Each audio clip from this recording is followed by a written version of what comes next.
Let's dive into some football just ahead of our interview with Steve Young, who'll join us live from his home in the Bay Area in just a couple of minutes. The national rankings out. BYU's 14 in the AP. They're 15 in the coaches poll. And in the AP top 25 among the Big 12, Iowa State's at 11, the Cougs at 14, Utah's at 16, Kansas State back up to 18, and SMU, which is not in the Big 12, they're back in the top 25 at number 25. We note that because BYU went there and held them without a touchdown on their own field, and they've been awesome ever since. And they just went to Louisville and upset the Cardinal after they routed Florida State, and before that they put 66 on TCU. You know, I was watching this game and I questioned myself. I said, are we really that good? Is BYU this good? Is the defense this good? Or is SMU just starting to figure things out? Because you know that they was in the first couple of games prior to us, they were having some problems with quarterbacks. You know, they were a little bit indecisive of who the starter was going to be. Now that starter is locked in, you know, it makes me question, you know, how good are we? And I think I'm going to do this every week until we get to a point, maybe like a conference championship, where I say, okay, I think we really are that good. I'm a believer now. Yeah, we're going to ask Steve Young that question. Right. Yeah, and I think Cougar Nation is, you know, sometimes we miss out. We don't want to be all in because disappointment's coming, but that's just sports, right? Unless you're the champion, everyone lost. Yeah, for the most part. But you know, our thing here with Wise Guys is let's be present, live in the moment. You're in the top 15, you're undefeated, put a smile on your face and enjoy it for every possible second that you have it, because it might be gone on Saturday, or you know what? We'll have another week of it. Yeah. A lot of that's up to the team. It's not up to us, but it's up to us to enjoy it. Hoover, Alabama, St. George, Utah on the live stream. Hello, everybody. Keep them coming. The unbeaten BYU is one of 12 unbeaten teams in college football. And that includes Texas, Iowa State, Ohio State, Oregon, and Miami, among others. ESPN strength of record rankings. BYU number 1. This is a ranking on who they've beaten, right? BYU's number 1, Miami's number 2, Georgia's number 3, Iowa State's number 4, and Pitt's number 5. And seeing this stat made me think, you know, maybe it kind of answered my first question I had, which was, you know, how good is this team? And for BYU to be ranked where they're at, and you know, there's a lot of teams that are ranked that people say, oh, who have they played? They haven't played anybody, or a team like Boise State, right? Like, who's your competition that you play? Yeah. For this stat right here to make headlines made me a little bit more of a believer. I was that closer to being a believer. For sure. Mesa, Arizona in the house, Bountiful, Utah. Good to have you guys here. Let's dive into Arizona against Steve Young coming up in just a moment. We're also going to hear from Kalani Sitake in a couple of seconds. Arizona, BYU, that's 2 o'clock this Saturday, local time. At 8 a.m. Saturday morning, the Fox Big Noon Kickoff show will be live at Lavell Edwards Stadium. They're on from 8 to 10. They are Fox's version of ESPN's Game Day. And so it'll be a lot of fun. BYU TV's game day coverage starts at noon, and Bilo, you and I will be busy from noon to 2. Yep. And then the football game is on Fox at 2 o'clock with Gus Johnson, Joe Klatt, and Jenny Taft. That's their number 1 broadcasting crew. So Fox is all in on BYU on Saturday. And Greg Wrubell, Hans Olsen, and Mitch Juergens will have the game on BYU Radio, and then we're on for the postgame show on BYU TV. And, man, it's as big as you could possibly imagine it to be. You're undefeated. You're number 14 in the country. You're in first place. Well, maybe a half game out of first place because Texas Tech's 3-0 in the Big 12. But you're 2-0 in the Big 12, and you've got a network coming for the first time, and they're bringing their pregame show. This is where the team, you know, I want to say I'm excited and congratulations, but this is where the team really has to cut out all the noise as much as possible. I was on the 2009 team when game day came in. That was the year we beat Oklahoma, so we were still ranked. We lost to Florida State, but we were still ranked. We're feeling good. Feeling amazing. TCU came in, and I'm not going to lie to you guys.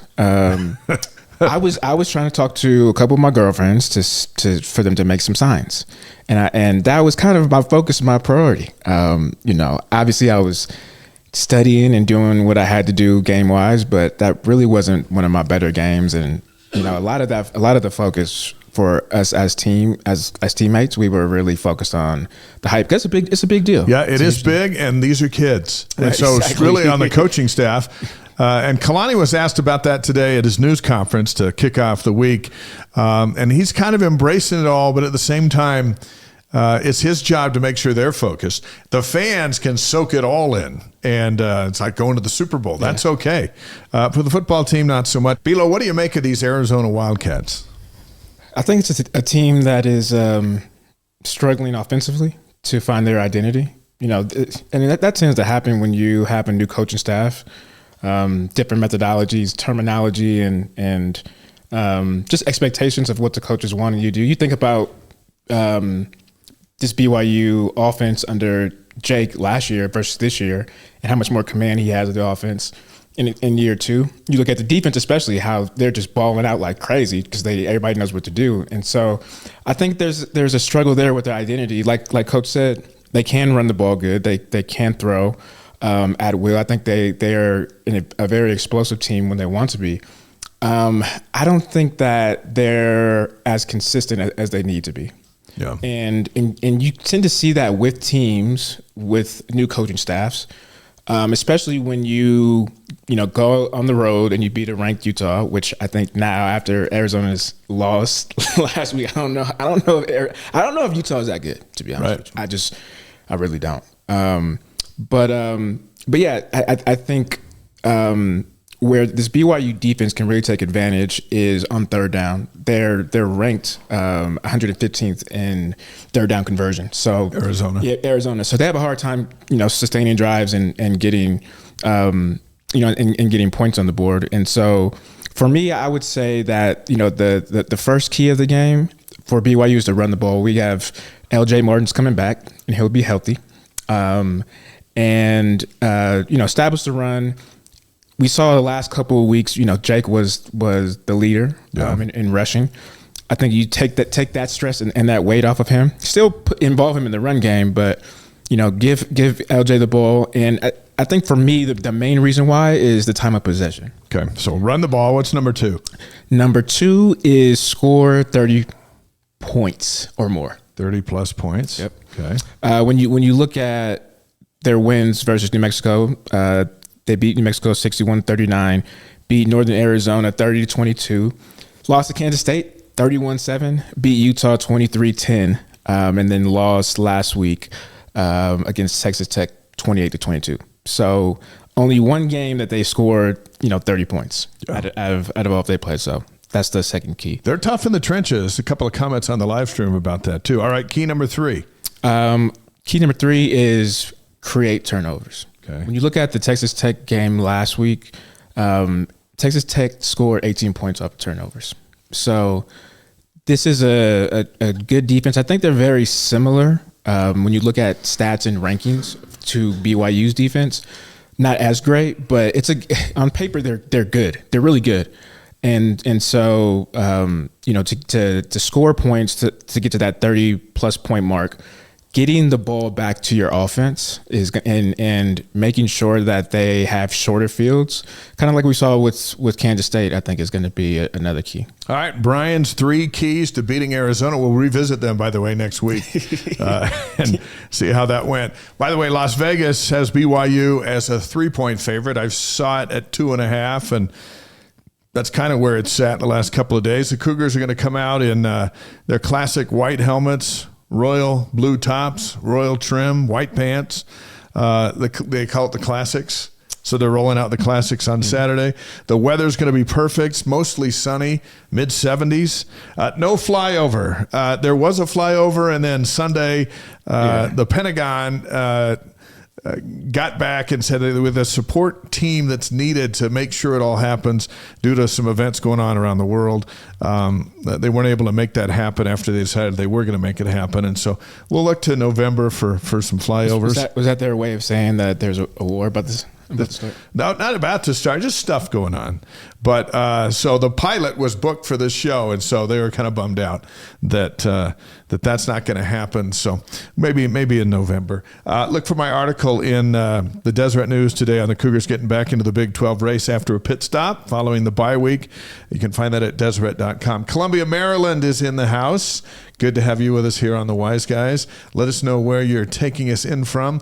No matter what continent, we're no respecter of continent. We'll all over the world. If you got Wi-Fi, you got the Wise Guys. Steve Young, just in a few minutes, a couple of surprises in the Big 12 last week, which really set the tone for the month of October. Yeah, West Virginia beating Oklahoma State 38-14.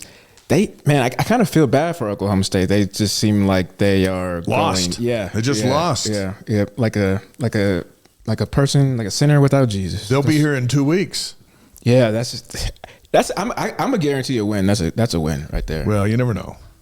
These guys have athletes everywhere, but they're not playing very well. No question about it. Yeah, and so they're 0-3 in the Big 12. Arizona State, they beat Kansas 35-31. This was really surprising for me. I thought maybe Kansas would come away with the win, but Kansas really isn't. They're not good either. They're 1-5. They were picked to be a contender. Look, we got to have more of an emphasis on new offensive coordinators and new defensive coordinators coming into programs. They have the same kids, right? Yeah. There's a lot of times the athletes are still there, and that shows you the difference and the importance of an offensive coordinator or defensive coordinator. And you see a little bit of that struggle right now with Kansas. They look like a completely different offense. They're 1-5 in the Big 12, and Arizona State's 4-1. Yeah, 4-1 overall. We'll talk about them in just a minute. Yeah, Houston, this was really this is all surprising. Like, where's TCU? What's happened to them? Yeah. TCU seems like they are done. Like the fight, the will, the effort, kind of just going through the motions. Houston beat them in Fort Worth 30-19. Yeah. That was a shocker. And Texas Tech beat Arizona 28-22, as you mentioned a moment ago. I thought going into that game Arizona was going to roll. Yeah. But it's, every day is a different day in this league. Teams that look great on this day look terrible on this day, which should have BYU's attention, because we've seen Arizona look really good. And then we saw Arizona at home, not be able to pick up a first down. And it's like, what gives? You want to know another interesting thing that I've seen with these conference games is teams will get out ahead, like kind of like BYU and Baylor. And the second half comes and the other team makes the adjustments or for whatever reasons, and then it becomes a close game. So half the time I'm watching these games, and at halftime I'm like, oh, no, this is over. And then I look at the final score, I'm like, what the heck? Yeah, shouldn't have gone to bed. How did this happen? So, and that game was on so late Saturday night. Right, it's like a 9:15 p.m. start. Yep. It's like, are you kidding me? By the way, the Coug dude on the live stream said, I just cleared my work schedule for the Big 12 championship game and all the football playoff games after that, just in case. So he's all in. The Coug dude is all in. The Big 12 standings, Texas Tech is 3-0. BYU's 2-0, tied with Iowa State, Colorado, and West Virginia. You know who BYU doesn't play this year? Texas Tech, Iowa State, Colorado, and West Virginia. Yeah, it's looking pretty nice. I think I saw the remaining strength of schedule for BYU, and I think we had like the easiest strength of schedule moving forward. Yeah. I know the home games certainly help, and with Kansas, Oklahoma State, and Arizona vulnerable, and all coming to Provo along with Houston, who knows? Kansas State's 1-1. They are in 6th place as you stack it up here early on in conference play. This weekend, in addition to Arizona at BYU, 16th ranked Utah's at Arizona State Friday night. That's a late one down there. That's going to be interesting. Yeah. Arizona State is so much better than most all of us thought. Kansas State at Colorado, that's going to be a big one. Kansas State, I still think, is really, really good. And BYU just caught them on the right night and just beat them soundly after the first 2 quarters. Yeah. And Colorado has been playing great. So that's going to be one to watch. Iowa State's at West Virginia. West Virginia just did a number on Oklahoma State in Stillwater. So the Cyclones will be tested in Morgantown, and then Cincinnati's at UCF. Now, UCF was rolling until the last 2 weeks when they've been rolled consecutively. They got beat by Florida over the weekend. And then the week before that, Colorado went there in Orlando and just pounded them. Well, this goes back to, what I said earlier. When the first couple of games of the season is supposed to be like varsity and JV games, right? They're supposed to be warm-up games so you can iron out the kinks and staffs and coaches can figure out, who are my playmakers or kind of shape and mold the identity of what you want the team to be. And when you don't go through adversity because you're playing cupcakes, and then when it's time to put your big boy pads on, like get into the conference, you start going through those problems that you should have went through in the first couple of games. But because you didn't do that, now you're trying to figure it out during conference, and you're scrambling, and this is not a good time that you want to do it. So a lot of teams are starting to show their true identity and their true colors right now. So who's the biggest surprise in the Big 12? Is it BYU? Is it Texas Tech? Is it Arizona State or Colorado?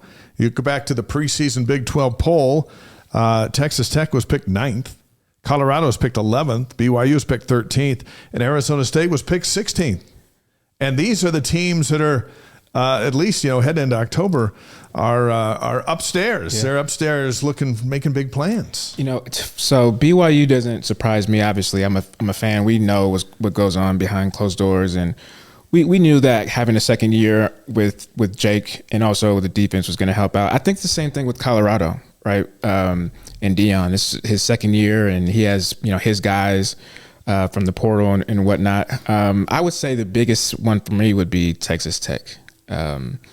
Just the way that they played last year and, what I'm seeing this year, that's probably the biggest surprise for me. Yeah, I think you're right. Although Arizona State has been they've turned a lot of heads. We'll see what they're all about Friday night against Utah. Thank you for watching The Wise Guy. If you like what you're watching, you can help us out by subscribing and hitting that notification button.